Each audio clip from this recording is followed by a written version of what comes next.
let's go back to the 1980s when I was living in London. Went for a year, ended up staying for 10. But I was there during the 80s when there was the first sort of explosion of what at that time was called alternative comedy.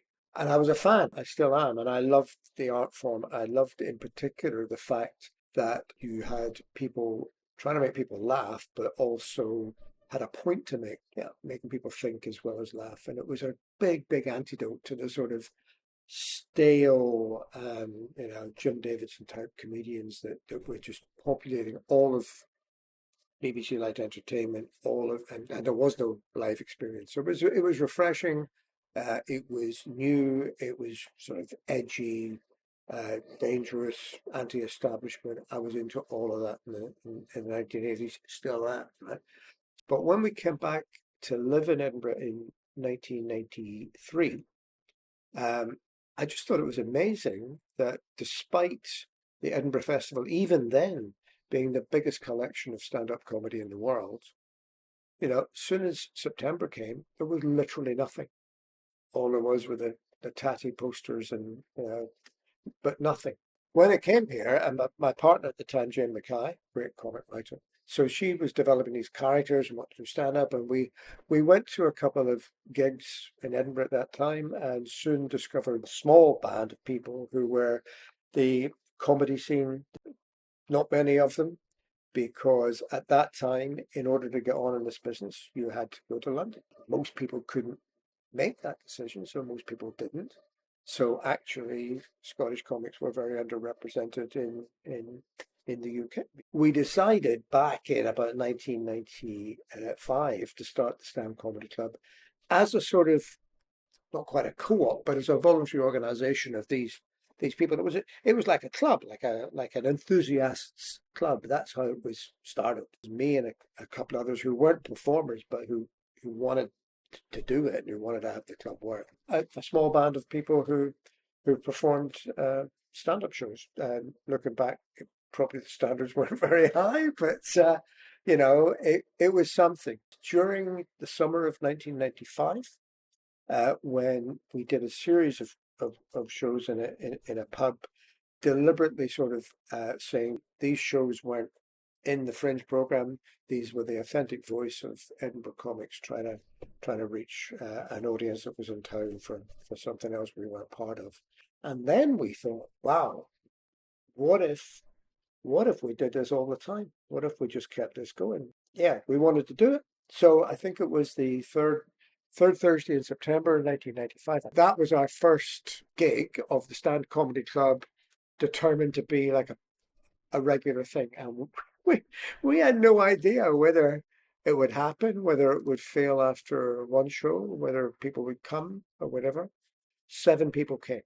There were 6 students and one non-student, and the fee was £3 for students and 4 for adults. So the total take was £22. We struggled on for a few weeks, and then there's been several points in our history where things have just went up a gear. It was when Bruce Morton, who was quite a big cheese at the time. I mean, Bruce was probably one of the best known Scottish stand-ups in the mid '90s. He was getting established as a playwright, a performer, doing TV and radio and stuff, and he was a biggish name. And I remember I'd went to see him at the Traverse during the Fringe and passed a note backstage saying, "We're thinking of starting a club. Would you come and do a gig?" So Bruce rang me up and said, "Yeah, I'm just coming back to you, and yeah, I'll come down and do a gig for you." And that was at the end of October in '95. And the little room in Christie's only took 50 people. So because of Bruce's name, we put it on the listings and we did a flyer and stuff. We could have sold it several times over. So it was completely sold out with a queue for people that couldn't get in. Just want to say I put on record appreciation for a guy called Don Ward as well. Don ran the pub at Christie's. It was one of a number of pubs in the town that he owned. I have no idea where he is now. But he gave us 50 quid a gig to put a gig on, which was a big commitment on a Thursday night. And we used that for posters and stuff and to help promote it. And without him making that initial contribution over the first 6 months, I don't think we would have been able to do what we did. So we kept going every week, and soon, it was only 50 seats. It was only once a week, and we were selling out most nights. And we thought, well, the next to go up the next level, we're going to have to get a weekend venue. People still go out at the weekend, so we need to get a Friday or Saturday night venue. And we set off trying to look for one, and we found one in what is now PK Maxx, just off St Andrew's Square. The name of that was the Zabet's Moscow Bar. It was a vodka bar. So we took that over for Saturday nights, and so we run 2 nights a week, Thursday, Saturday, in 2 different rooms, and that continued pretty much through to the summer of '96. And then on the summer '96, that was our first proper fringe, Edinburgh Festival fringe participation, because what we did was we had the 2 rooms and we put several shows a day into each of the rooms, and this is now our 30th fringe that we're in now. So a couple of things happened in '97. I got made redundant and had and got a pretty handsome severance payment, so I had some savings, and I had time. Also, in the middle of '97, Don Ward had sold the pub to somebody else, and he wasn't in any way sympathetic to what we were doing at all. You know, he wouldn't close the bar when the acts were on the stage in a tiny room, and it was just completely.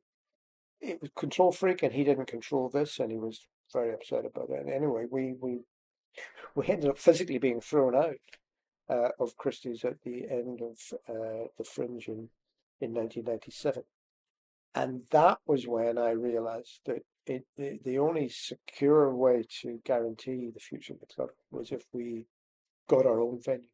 And to do that, we had to then move on to a commercial basis. So Jane and I at that time, we set up a company called Salt Sauce Promotions after the particular condiment that we have in Edinburgh, and began to work on a business plan. And yeah, that took us to the next phase of moving into the Edinburgh home that we're now in.